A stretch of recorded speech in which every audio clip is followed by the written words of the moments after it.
Thank you, Mr. Chair, and thank you, Senator Chambers, for such an eloquent statement in defense of constitutional law. Senator Nelson's amendment takes us in exactly the wrong direction. In fact, it seeks to do precisely what I am trying not to do. I don't want to make it easier to amend the Constitution. And if you go to a percentage of if your signature is based upon a percentage of people who voted in the last gubernatorial election, it's going to be easier. In fact, significantly easier. In fact, I think it makes it easier than now to amend the Constitution. Boy, if you want to put a target on Nebraska, a big bullseye on Nebraska for outside interests, then support this amendment. And it would, in fact, raise the bar at the level of statutory petitions, which is what I want not to do. I want to lower that to make it possible, as I've said over and over, make it possible for ordinary citizens to get laws on the ballot and see if the voters will approve them, rather than making it more difficult. So I urge you to reject the Nelson Amendment, because it would make it easier to amend the Constitution, and it would make it much more difficult for ordinary citizens to get laws enacted by petition. Thank you. Thank you, Mr. Lieutenant Governor. Frankly, after hearing what we've heard this morning, I don't know that there's anything more than I could add. But as I sat here and I listened to this argument, I resorted to the U.S. Constitution, Article 5, and I looked up the numbers. I should have known them off the top of my head. But Article 5 of the U.S. Constitution sets out the standards for amending that document, and they're tough standards. 2/3 of both houses of Congress have to agree simply to move the amendment out to the states, and then all of a sudden the number goes from 2/3 to 3/4. My point is very simple. The U.S. Constitution, and I would compare the Constitution of the state of Nebraska to that, was never meant to be an inelastic, rigid document, but it is not the same as statute law. It's simply not the same. And the standard were set high by the Founding Fathers for amending the U.S. Constitution because they understood that. Only 27 times has the U.S. Constitution been amended in the history of this country. And this is the last group of people that I need to describe the difference between constitutional law and statute law. A great deal of difference. I don't support the Nelson Amendment. I'm not sure exactly what the numbers ought to be. But Senator Avery's resolution, in principle, I think he's right on the mark. Our Constitution should not be that easy to change. Statutes, well, what, 700 and some of them, just over the next 90 days. Thank you, Mr. President. Thank you, Senator Adams. Senator Friend. Thank you, Mr. President. Thank you, Mr. Lieutenant Governor, and again, members of the legislature. Thank you. Senator Chambers has mentioned on various occasions that our document, our Constitution, what Senator Adams clarified as probably a more sacred document than the statutes, the revised statutes of the state of Nebraska, that's been savaged. I don't know that I disagree. Never have out here today, nor have I done that in the past. I don't think I like the idea that it's been savaged, if I agree with that assessment.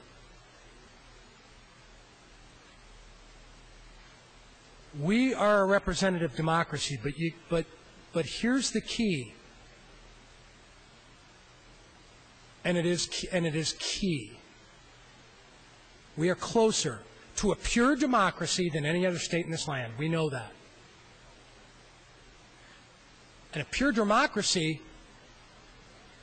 is not what the Founding Fathers that Senator Adams just brought up thought that we were going to try to accomplish our legislative form of government with. That wasn't in their mind.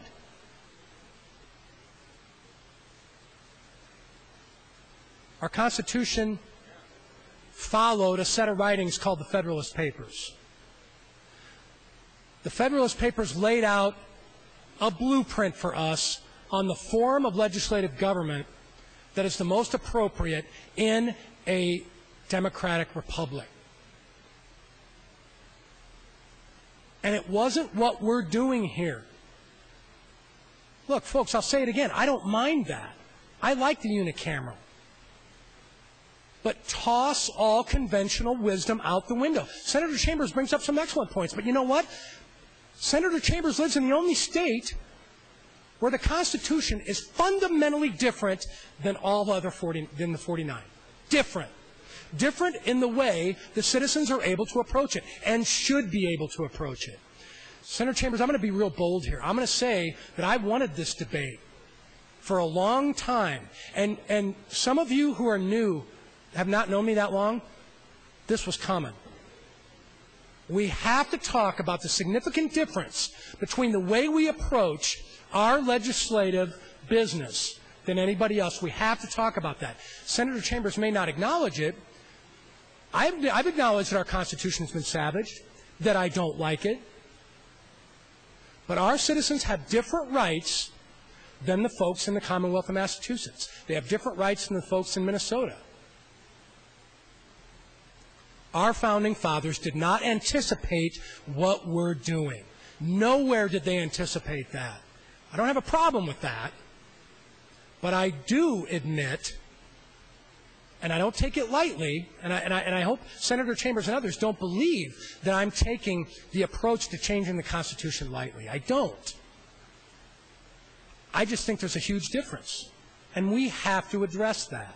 We can't close our eyes to it. Look, you know what? As long as I live, we're probably never going to have a bicameral.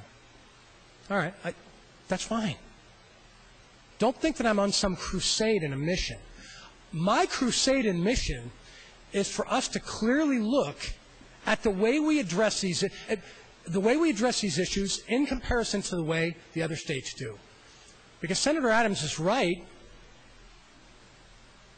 He is right, except for one particular instance, and that's the way we do business. 1 minute.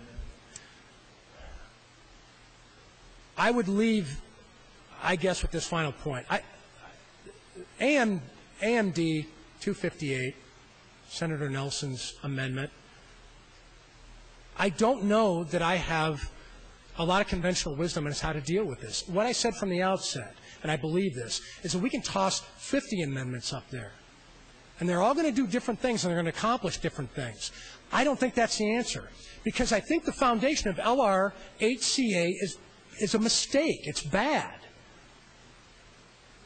I guess I'd leave it with I think it should go away. I think we should vote no. And I guess unless folks would like to continue the discussion with me, and I'm getting a feeling that that's not the case, then, I guess I would just stand down. I would ask that you vote no on, I guess, the amendment, AMD 258, and, more importantly, LR8CA. Thank you. Senior Senator from Omaha, I want to thank you for recognizing the fact that I've done some research here, not myself particularly, but my LA has done this. I am certainly not interested in lowering the bar for changing the Constitution and changing the statutes. On the other hand, I am very much against raising the bar too high. And I don't think that Senator Avery is going to accomplish what he seeks to do, keeping outside interests and huge amounts of money from coming into the state of Nebraska.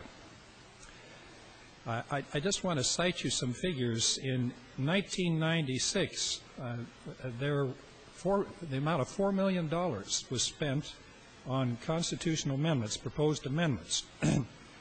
One was involved a property tax limitation. In 1998, $12,500,000, and that was on the initiative number 413 to limit spending, of which almost $5 million was spent. Year 2000, $2,695,000. Most recently in 2006, although the figures are not complete, $6.9 million here in the state of Nebraska. Now, do we actually think by raising this to 15% of the registered voters that we are going to discourage moneyed people from outside the state of Nebraska and even in Nebraska from trying to get things on the ballot and amend the Constitution? I don't think so. What's going to happen is that we're going to shut out a lot of our citizens here in Nebraska who don't have that kind of means or that kind of money.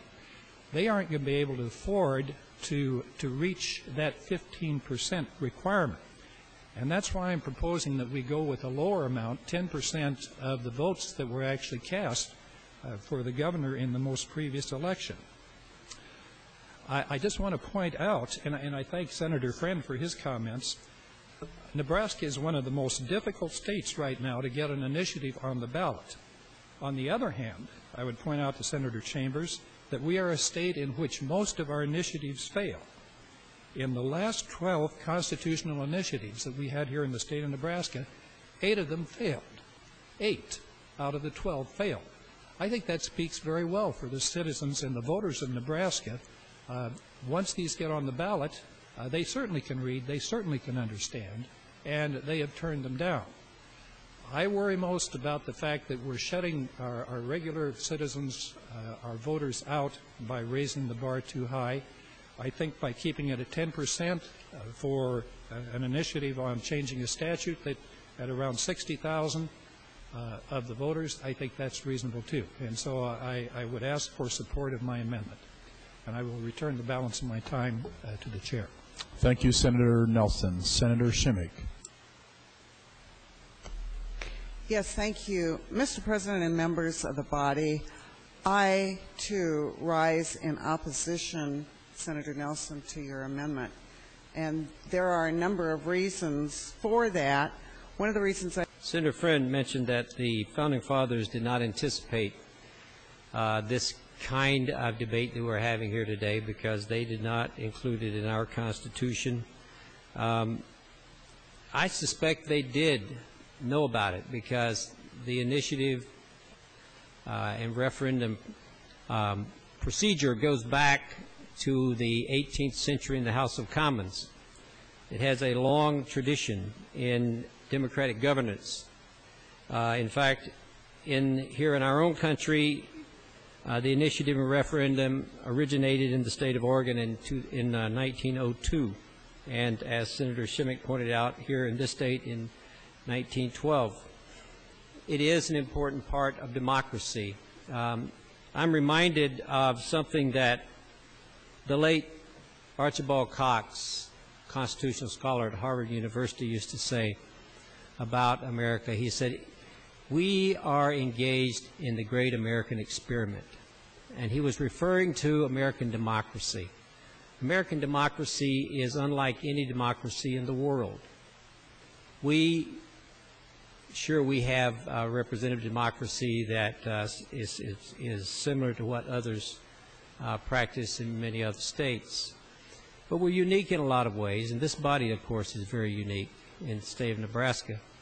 But we're unique in one sense in that we are the only democracy in the world that cares enough about one person, one vote, that we're willing to go about the bitter process every 10 years of reapportioning our legislative districts. And that's a painful thing to do. Blood is on the floor in state legislatures all over this country every time we do that. And the point I'm getting at here is that this sets an example for the rest of the world. The rest of the world admires us for doing this. You go to the Japanese Diet, their legislative body. Right now, they still have the kind of representation in their representative legislature that they had after World War II, when it was mostly an agricultural state. So you have agricultural interests still overrepresented in the body that is now largely urban country. They don't have the spine to stand up and do the kind of things we do to make our democracy work better. Well, what's the point here? The point is that I think we ought to preserve the democracy we have in Nebraska, and I think we need to protect it as much as we can, preserve the initiative process. It is a distinguished tradition in Nebraska and other places as well. Many people try to make the case that the initiative process is unregulated and gives us laws without government. In fact, the initiative process in this country is one of the most regulated in the world. The government sets all the rules. It tells you whether you can collect signatures and on specific issues and how many subjects and how many signatures you need, all kinds of regulation. It is appropriate for us to, from time to time, revisit these issues to make this a better democracy. Protecting the Constitution is one way to do that. Again, if you let me address the amendment before us, this is the wrong way to go. It makes it easier for the Constitution to be amended. Not more difficult. What I'm trying to do is make it more difficult. Now, I'm not doing that because I'm trying to punish Nebraska citizens. What I am trying to do is to make it possible for us to safeguard our Constitution from the desires and the whims of people who don't have a stake in what we're doing. So I urge you to reject this amendment, because if you don't, it just goes in the wrong direction. It makes it easier. Everything I'm trying to do with LR 8CA is completely nullified by this amendment. Thank you. Thank you.